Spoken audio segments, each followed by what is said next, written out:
Ahora continuamos con el siguiente tema que lleva como nombre Propuesta de Ruta de la Reforma de la Policía en América Latina.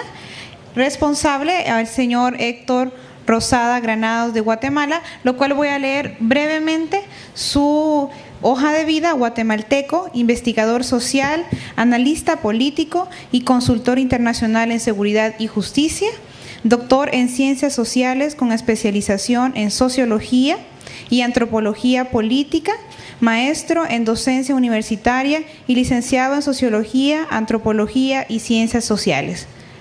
Doctor.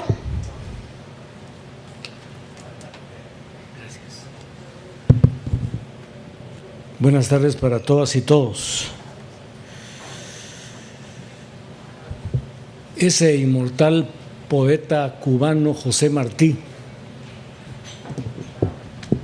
la noche anterior a entrar en la batalla en que perdió la vida, en su diario de batalla, podríamos llamarle, escribió un pequeño verso que casi nunca se publicó, pero que todo lo que hemos vivido en estos 2 días, por lo menos a mí me ha recordado precisamente ese poema, porque nos dibuja de cuerpo entero, nos dibuja a los que esperamos que se haga y no a los que hacen. Martí en ese pequeño poema dice que si un pueblo sus duras cadenas no es capaz de romper con sus manos, puede el pueblo cambiar de tiranos, pero nunca ser libre podrá. Esto ejemplifica completamente lo que nos ha pasado durante los últimos 50 o 60 años y probablemente lo que pasó antes. Hemos visto cómo la repitencia de procedimientos, la repitencia de contenidos, la repitencia de ideas, de alguna forma lo que hacen es magnificar los diagnósticos, hacer más graves las situaciones, pero por lo menos particularmente en el caso de mi país, y me atrevo a decir en el caso del Triángulo Norte de Centroamérica, es poco lo que hemos avanzado en el tema de la reforma al sector seguridad. Yo quisiera hacer un pequeño recordatorio de cómo empezó este camino, porque esto nos ayudaría un poco para ver si hubo o no hubo hoja de ruta en América Latina, y si esa hoja de ruta fue única o si únicamente lo que hubo fueron medidas aisladas que tal vez sugieren una hoja de ruta en algunos países, tal vez tuvo algunos resultados, pero no podemos hablar de una hoja de ruta única en América Latina. Yo lo primero que recuerdo es que cuando cae el muro de Berlín en 1989, un poco más adelante de la caída, no recuerdo si fue el 90 o 91, Claire Shore, que era una mujer secretaria de Desarrollo de Gran Bretaña, fue la primera que planteó ante el Parlamento la necesidad de las reformas al sector seguridad. Fue la primera que lo hizo. Quiera que no, se había caído el paradigma único de la seguridad. Ya la doctrina de la seguridad nacional sabía que tenía de alguna manera, o por lo menos a nivel de impacto ideológico, contados sus días. Y entonces empieza la carrera esa desenfrenada de ponerle apellidos a la seguridad. Ahí empezó. 1993, Naciones Unidas saca el concepto de desarrollo humano, y derivado del concepto de desarrollo humano en 1993 surge la propuesta de seguridad humana. Me gusta esa propuesta y me sigo casando con esa propuesta. Más adelante, más o menos como a los 2 años, se empezó a hablar de seguridad democrática. Y de alguna forma, cuando se redacta el Tratado Marco de Seguridad Democrática en Centroamérica, por cierto, ley de la República en la mayor parte de los países de Centroamérica, pero como que nos vale a todos, porque por lo menos en mi país es ley de la República, porque fue fue ratificado el tratado por el Congreso de la República, pero les vale que sea ley de la República. En este tratado se retoma, yo diría que por primera vez, la propuesta de seguridad democrática, pero cuando uno analiza a fondo el Tratado Marco de Seguridad Democrática, uno lo que ve es que no está hablando de seguridad democrática, está hablando de algo más cercano a una seguridad integral, otro apellido para la seguridad. Posteriormente surge la propuesta también de PNUD de seguridad ciudadana.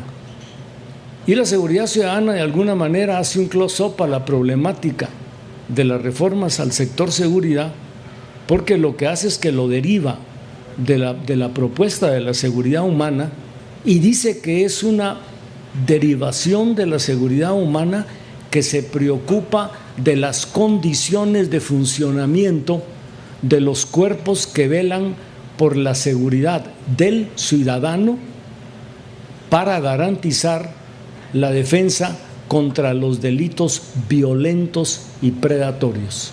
Nótese que vamos cerrando el compás, se va cerrando un poco cada vez más. Después vienen los tratados de paz, los acuerdos de paz, tanto de Nicaragua, como ya vimos en la mañana, los tratados de paz en El Salvador y los tratados de paz en mi país.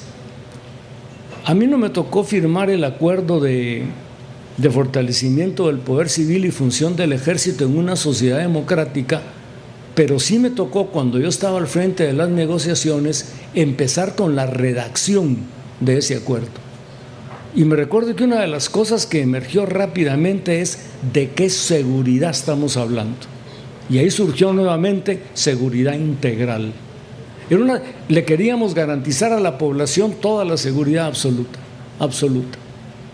Y dentro de esa seguridad integral empieza a surgir la idea de no hay seguridad porque no funcionan las instituciones, o no existen las instituciones que deberían de cubrir la seguridad, cosa con la cual yo no estaba muy de acuerdo, porque las causas de la inseguridad eran otras, era el sistema.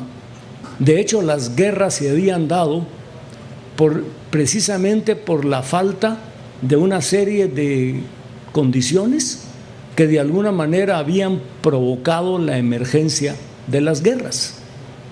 Pero derivado de eso surgen dos grandes propuestas. Surge la propuesta de no más militares y surge la propuesta de necesitamos una policía distinta.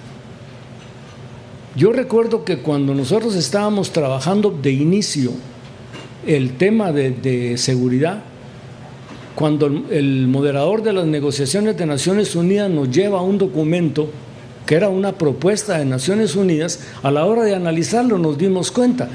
El que era mi principal asesor me dijo, esta es la copia del Acuerdo de El Salvador, es lo mismo. Entonces le dijimos, no, vamos a construir uno para nosotros. Pero en el fondo lo que había era desmilitarización por un lado y por el otro lado reforma policial. ¿Qué se buscaba? Bueno, yo creo que lo que se buscaba era hacer que el paradigma de la seguridad en los ciudadanos se cumpliera ajeno a las condiciones que había generado la vigencia de la guerra. Y piénsese que antes de que entrara de moda colocarle los apellidos a la seguridad, nadie hablaba de que hubieran matices de seguridad. Lo que había ahí era doctrina de la seguridad nacional. Era un Estado omnipresente, una especie de entelequía que se anteponía al ser humano y que de muchas formas era el responsable de la vida y la muerte de quien quisiera. Obviamente ese Estado, para defenderse, va a generar la percepción de que hay amenazas contra ese Estado y genera un enemigo interno. Y para combatir a ese enemigo interno en la defensa del Estado se generan los cuerpos militares. Ya lo hemos dicho durante los 2 días y yo lo repito ahora. Esos cuerpos militares, y Guatemala no fue la excepción, empezaron a generar una serie de apéndices paramilitares que eran los encargados de hacer el trabajo sucio. Eso le correspondió en mi país a la policía. no podemos seguir con esta policía, hay que hacer otra cosa. Y entonces se hace la propuesta se habla de un nuevo modelo policial, pero no se define el modelo policial. Por eso lo mencioné el día de la inauguración de este evento. Mencioné que cuando nosotros empezamos con la aventura de la reforma de la policía, lo que tuvimos fueron dos propuestas. La propuesta de Naciones Unidas, que el gobierno no la aceptó, que me parecía más sensata, y la propuesta del gobierno, que fue la menos afortunada. Ya la propuesta de Naciones Unidas, lo dije, lo que proponía era investigación criminal y escuela de oficiales. El gobierno lo que hizo fue reciclaje. Un poco lo que platicó Francisco Javier Bautista hoy por la mañana, de cómo pareciera como que era necesario darle cuotas a cada una de las partes en conflicto y meter dentro de la policía una especie de equilibrio entre los que habían combatido o no.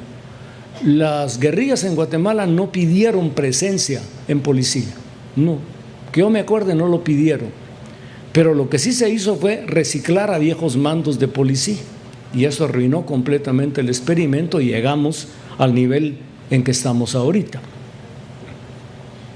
Vuelvo a insistir en que en los momentos en que terminan los enfrentamientos armados en Centroamérica, de alguna manera la cabeza de los latinoamericanos o de los centroamericanos en específico no había logrado avanzar en el contenido de qué quiero yo de reformas al sector seguridad, al extremo que cuando vuelve a ponerse de moda en Europa el término reforma al sector seguridad y vienen los cooperantes a decirnos, bueno, si acabaron las guerras, tienen acuerdos de paz, entrémosle a la reforma al sector seguridad. Yo me recuerdo que me pide una delegación de Suecia que si no participaría en un diagnóstico en Guatemala. Miren, odio los diagnósticos históricos. América Latina está hiperdiagnosticada.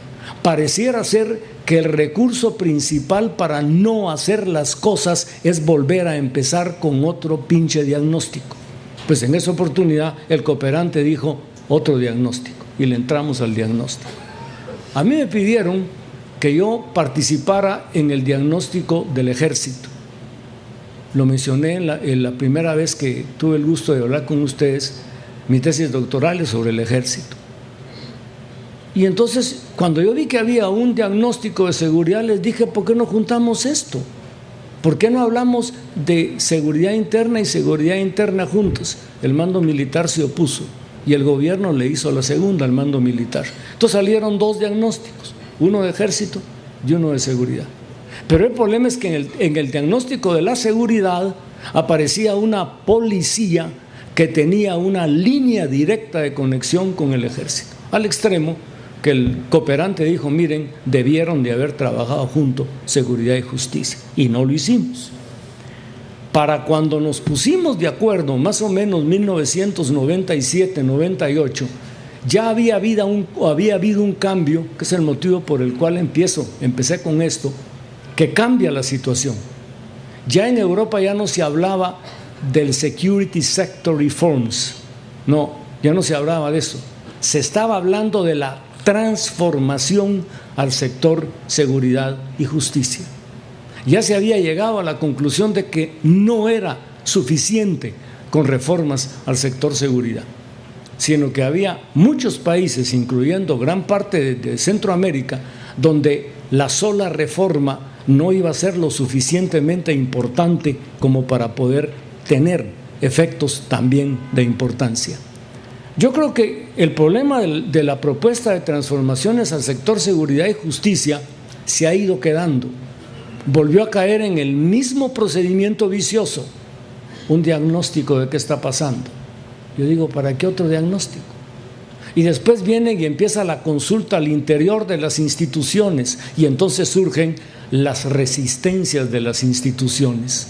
Miren, hoy en la mañana, cuando empecé a oír las reacciones a la propuesta de la comisión, mejor me levanté y me fui. O sea, no están entendiendo cuál es el contenido y el mensaje real que les está trasladando la comisión. O sea, hay algunos que no lo quieren entender. O sea, esa comisión no estaba en ningún momento calificando a mal o juzgando negativamente lo que existe. No, estaba proponiendo una opción para avanzar. Y es una opción que va a poder reformar, pero me temo que en la gran mayoría va a tener que entrar en un proceso de transformación. Ojalá que esas resistencias internas logren entender cuál es el mensaje y que Honduras logre llevar adelante lo que propone. Bien, dicho esto, yo quisiera ahora referirme cuál fue una posible ruta común en América Latina respecto a las reformas policiales. Cuando nosotros trabajamos con Patricia, con Marcelo Fabián Saín, el trabajo sobre reformas policiales en América Latina, pues cada uno de nosotros ha de haber tomado la parte histórica y fue viendo las diferentes experiencias. Para mí un común denominador son procesos inconclusos, son procesos que obedecen a cierta coyuntura y que dependiendo del apoyo o de la negativa de los gobiernos de turno avanzaron o no avanzaron, languidecieron o produjeron algo. Pero el común denominador, lo mencioné el primer día, es de que reformas policiales sin apoyo político no avanzan, definitivamente no avanzan. Una reforma policial, lo dije, es un acto de poder. Tiene que estar inserta en un proceso de reforma del Estado. Y por eso hice la conexión, no solo se ve la reforma de la policía, sino que hay que ver la reforma del sistema de administración de justicia. Y yo le agrego, sistema de administración de justicia penal. La cadena de valor va por ese lado, es lo mínimo que podríamos hacer. ¿Cómo veo yo cuáles serían los pasos en común, aunque no totalmente coincidentes, sino pensando un poco en la ley del desarrollo desigual y combinado de Lukács, que se dieron en América Latina? Bueno, yo diría que hay el primer paso que se dio, que es común, es que a alguien se le ocurrió que había que diseñar la reforma. Y entonces empezó el diseño de la reforma. Hay países donde el diseño fue más serio, otras veces fue menos serio y otras veces no tenía absolutamente ningún antecedente. Una decisión política que toma alguien porque hubo un problema, que es el caso típico de Guatemala. Cada vez que hay un escándalo en Guatemala, otro escándalo lo tapa rápidamente. Y en Guatemala las decisiones a profundidad se toman cada vez que existe un tipo de escándalo. Y entonces, ante un escándalo, se les ocurrió, hagamos una reforma policial. Pero yo no estoy seguro de que todos tengan claro el problema de que enfrentar una reforma policial implica una reestructuración de varias instituciones. Un poco lo que mencionó Francisco Javier hoy en la mañana. Es una reestructuración doctrinaria, es una reestructuración orgánica, es una reestructuración funcional, basada, que es el verdadero problema, en una serie de cambios institucionales. E insisto, va a haber un momento en que no va a ser solo basada en cambios institucionales, sino que va a ser necesario transformaciones institucionales. Y en mi país creo que no nos escapamos de eso. Hay que transformar definitivamente. Yo planteaba la vez pasada reforma versus refundación. Una transformación apunta a una refundación. Es mejor hacer algo nuevo en esto que seguir con lo mismo que aprobamos históricamente que no funciona. Un segundo elemento que es común cuando uno analiza las reformas, por lo menos las que yo analicé, es de que en la mayoría de las reformas hay tres, yo diría 4 grandes ausencias, que creo que en mucho fueron culpables de que esa reforma no se captara como debió de haberse captado. Ok, se vio como un acto de poder, se vio que el Estado quería hacerlo. Si el Estado lo quería hacer, no podían decir que no. Había una orden para hacerla y se hizo. Pero hay 4 cosas que al no hacerlas no permiten que esa reforma, primero, se democratice y segundo, se apropie.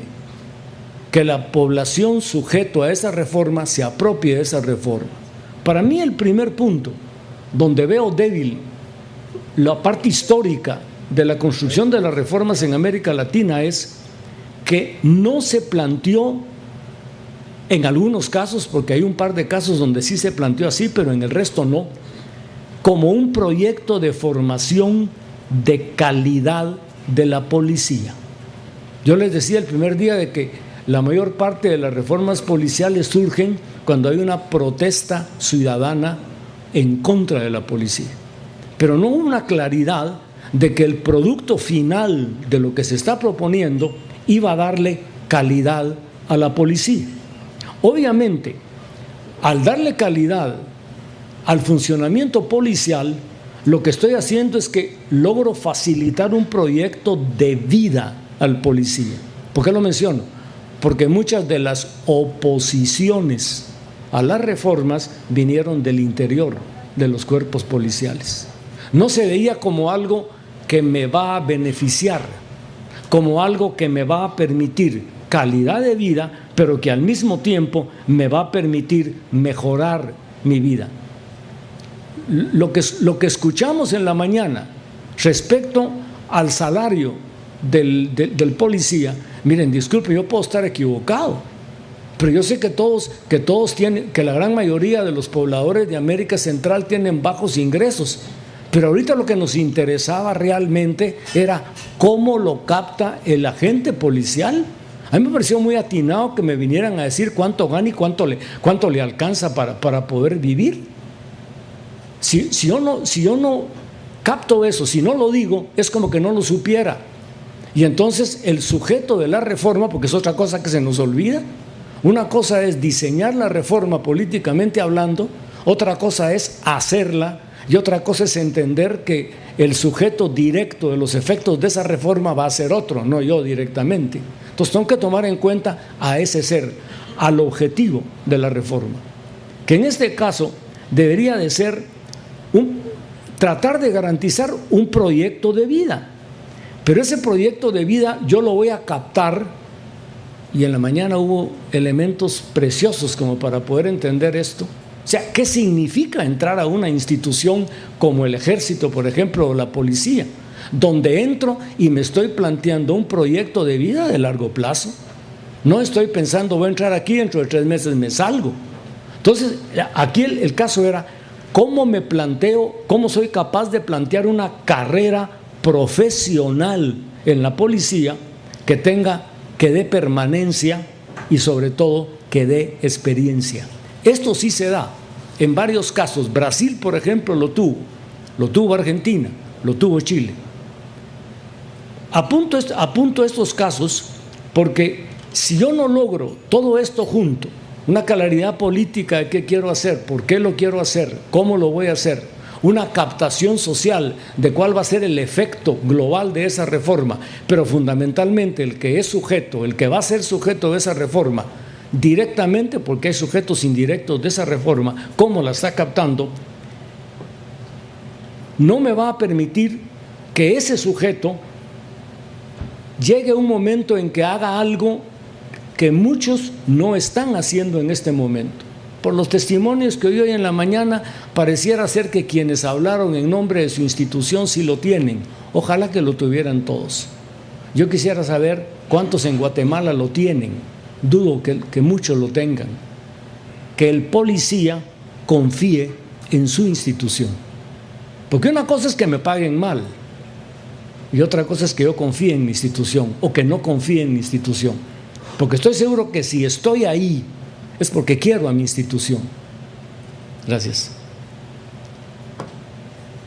Otro aspecto que es común a las reformas policiales y que de alguna forma se dio en la línea de la construcción tiene que ver con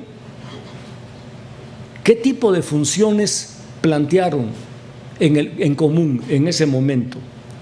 Por ejemplo, casi todas plantearon la prevención de la violencia y el crimen.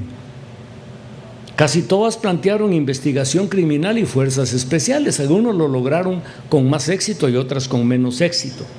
Pero pocas plantearon modelos policiales. Y yo insisto mucho en eso. Hoy en la mañana se hablaba de que eran 3 modelos distintos amarrados a un Ministerio de Seguridad. Ese es el modelo que creo yo que funciona. Ahí sí habría, porque hay posibilidades de complementación. En el caso nuestro, en Guatemala, se planteó precisamente el modelo policial preventivo, el modelo policial de investigación criminal especializada y la creación de fuerzas policiales especiales. Pero quiero hacer un pequeño énfasis en el modelo policial preventivo. Yo suscribo lo que planteó Francisco Javier Bautista, me parece muy bien la visión de la policía comunitaria. Pero yo creo que el modelo policial preventivo va por encima de la policía comunitaria. Yo diría que una buena expresión de una policía preventiva es la policía comunitaria, pero hay otras que están metidas dentro de este concepto. Y hay 6 características que debería de tener una policía preventiva. Por ejemplo, es indispensable fortalecer su carácter público y civilista, que el mando sea civil y no militar. Es necesario tener claridad en las funciones que va a tener. Hay que evitar la burocratización, lo hablamos también en la mañana de ayer.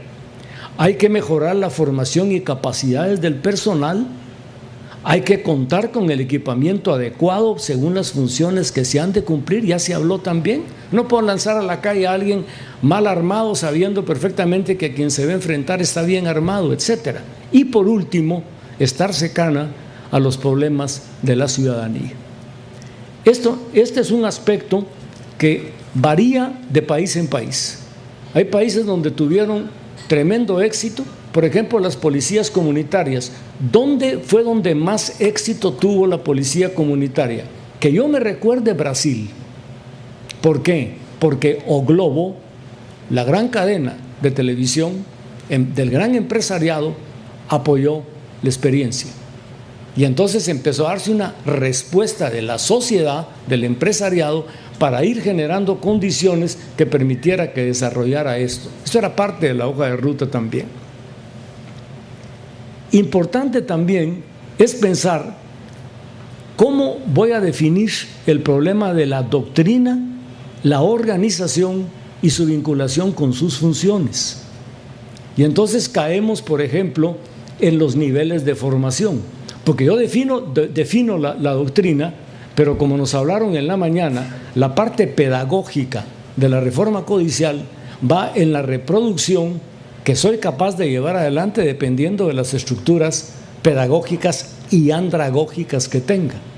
No se nos olvide que la pedagogía es un acercamiento hacia los menores, pero que la andragogía es un acercamiento hacia los adultos.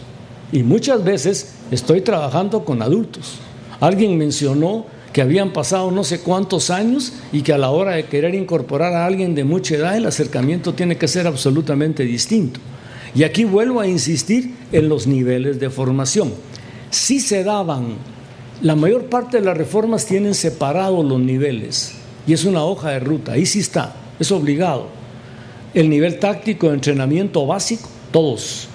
El nivel operacional de entrenamiento avanzado y el nivel estratégico de gestión policial especializada. Con nombres distintos, pero más o menos en la misma línea. Me faltan 5 minutos. Hay 3 principios básicos que creo que muchas veces los olvidamos y por eso de ahí se derivaron fracasos dentro de las diferentes reformas, de entre otros. Uno es priorizar, el otro es realismo y el otro es urgencia. Miremos priorizar.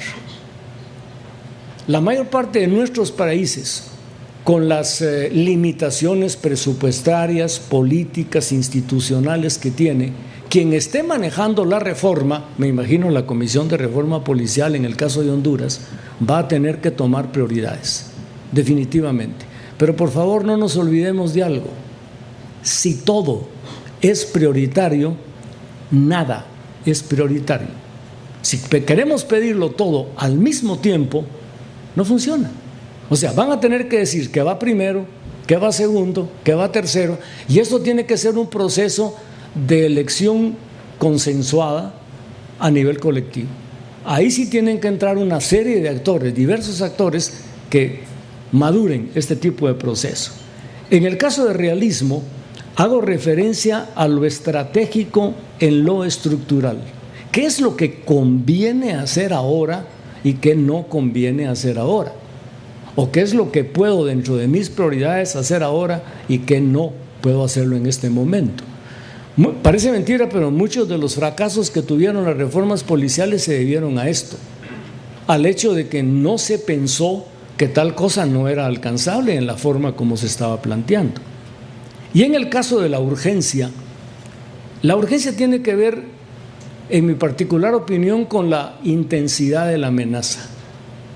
Eso es lo que impone la necesidad de entrarle. Pudiera ser que no sea lo prioritario, pero sí es lo urgente. Yo he sostenido de que cuando yo hablo de amenazas, tengo que tener sumamente claro el concepto de riesgo, la probabilidad que suceda un daño provocada por un hecho. Amenaza, el efecto en el daño que provoca ese hecho. Ya se me acabó el tiempo, entonces me voy a apurar. Yo quisiera terminar esta parte indicando que la mayor parte de las reformas policiales que analizamos, en lo que se refiere a hoja de ruta, pareciera ser que se acercaran a pasos en común. Pero vuelvo a insistir, esos pasos en común no son atinentes solo a un propósito de reforma policial, sino que son pasos atinentes al propósito de reforma del Estado. Y eso es mucho más complejo. Yo voy a trasladarles a ustedes 4 pasos para la reforma al sector seguridad que planteó Edgardo Buscaglia. Lo digo con nombre y apellido completo porque me parece que es de lo más sensato que he escuchado a este respecto. Eduardo Buscaglia decía de que el primer paso a dar es la maduración del Estado de Derecho.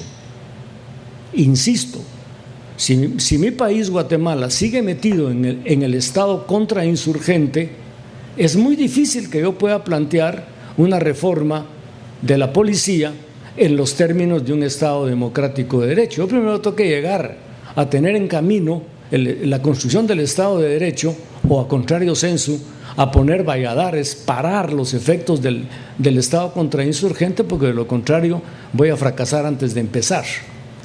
Para alcanzar el Estado de Derecho, Buscaglia plantea que es indispensable, como contraparte del Estado de Derecho, generar desarrollo humano, políticas de desarrollo humano, y garantizar el funcionamiento del sistema de seguridad y justicia. Miren, los países de Centroamérica, la mayoría, estamos bien lejos de eso. Lo menciono porque creo que ese es el fondo. Yo no puedo hacer cambios estructurales si lo estructural, fundamental, no está caminando. Lo segundo que plantea Buscaglia es: debo de generar políticas de prevención social priorizadas sobre los factores de riesgo. Eso es fundamental. Yo diría que el problema que presentan para América Latina, específicamente para Centroamérica, México y Estados Unidos, la presencia de las pandillas y maras, que son dos cosas distintas, ya lo dije, hay que diferenciar juventud de pandilla y mara, tiene mucho que ver precisamente en no atender los factores de riesgo. Hay alguien en Guatemala que dice que el verdadero problema de la mara es que la juventud tiene mejor acceso a las drogas y a las armas que al trabajo y a la educación. Ese es el verdadero problema. Buscaglia plantea como tercer problema, la tercera actitud a enfrentar, la prevención de la corrupción política. Miren, francamente a mí me llamó mucho la atención que en todo lo que hablamos en 2 días, nadie habló de los efectos de la narcoactividad y del crimen organizado. Tampoco se habló de las estructuras de poder. O sea, es como que estuviéramos creando un poema muy bonito en abstracto hacia una sociedad abstracta. Pero el verdadero problema ahorita es eso, las estructuras de poder criminal. O sea, a la hora de querer hacer una reforma policial, la voy a tener que hacer en una sociedad donde hay estructuras. Y hoy por hoy esas estructuras son estructuras de poder criminal. Y en conexión con las estructuras de poder criminal, Buscaglia recomienda que hay que proceder prioritariamente al desmantelamiento del patrimonio de los grupos criminales. En el caso de Guatemala ya tenemos una ley, se llama Ley de, no me recuerdo, Extinción de Dominio. Y estamos trabajando ahora otra ley de enriquecimiento ilícito. Bien, yo termino trasladándoles un pequeño producto que lo que podría hacer es ubicarnos dentro del diagnóstico más común que hemos hecho sobre la policía para que evitemos seguir haciendo diagnósticos. Pero que tengamos claro que en el momento de iniciar esa reforma tenemos que pensarlo, porque es a partir de ahí donde vamos a tomar las decisiones. ¿Qué es lo que tenemos en común? Y tenemos en común porque casi se ve en toda América Latina. La mayoría de las policías disponen de escasos agentes calificados. Su entrenamiento es débil. Su sueldo es bajo. Poseen mínimos beneficios laborales. Deben operar en ambientes peligrosos. Su moral es baja. La corrupción está enraizada. Tienen que trabajar con poca información y, por si fuera poco, la ciudadanía no confía en ellos. Muchas gracias.